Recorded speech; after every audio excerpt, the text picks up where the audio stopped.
यक्षिणी की भयावह कहानी। थीम: डरावनी, रोमांचक और रहस्यमयी कहानी। एक छोटा सा गांव, जिसकी सीमाओं पर एक घना जंगल है। इस जंगल के बारे में गांव के लोगों में कई कहानियां प्रचलित हैं। लोगों का मानना है कि रात में इस जंगल में एक यक्षिणी की आत्मा भटकती है, जो यहां आने वाले लोगों को अपने वश में कर लेती है।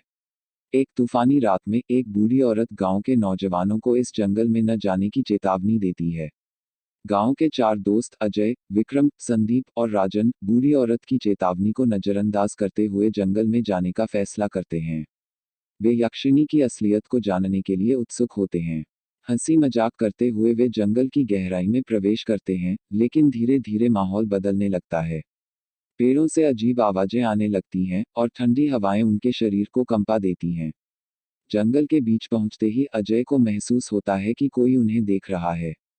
अचानक एक ठंडी हवा का झोंका आता है और पास के एक पेड़ के नीचे उसे एक चमकदार आंखों वाली आकृति दिखाई देती है। वह बाकी दोस्तों को बताता है, लेकिन वे उसे मजाक में उड़ा देते हैं।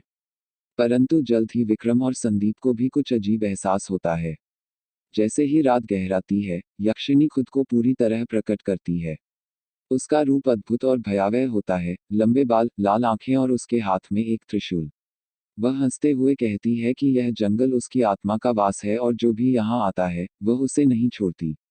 युवक अपनी जान बचाने के लिए भागने की कोशिश करते हैं, लेकिन जंगल उन्हें अपनी जकड़ में ले लेता है। यक्षिणी ने उन युवकों से सवाल किया कि उन्होंने उसकी चेतावनी को नजरअंदाज क्यों किया। वह बताती है कि वर्षों पहले गांव वालों ने उसकी पूजा करनी बंद कर दी थी और उसे अपमानित किया था। वह तब से यहाँ भटक रही है और हर उस इंसान से प्रतिशोध ले रही है जो उसकी भूमि पर कदम रखता है। विक्रम अपनी जान बचाने के लिए माफी मांगता है, लेकिन यक्षिणी उसे अपने शक्तिशाली मंत्र से जकड़ लेती है। संदीप और राजन एक तरीका ढूंढने की कोशिश करते हैं ताकि वे यक्षिणी की गिरफ्त से निकल सकें।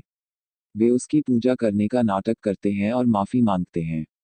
यक्षिणी को उनकी यह मंशा समझ में आ जाती है और वह जोर से चिल्लाती है। इसी बीच अजय किसी तरह अपने दोस्तों को बचाने का प्रयास करता है, लेकिन यक्षिणी की शक्तियों के आगे असहाय हो जाता है। अजय को अचानक अपनी दादी की कही बातें याद आती हैं कि यक्षिणी का अंत तभी हो सकता है जब कोई निडर होकर उसकी आंखों में देखे।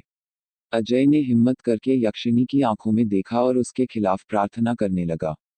यक्षिणी कमजोर पड़ने लगती है और उसकी शक्ति खत्म हो जाती है।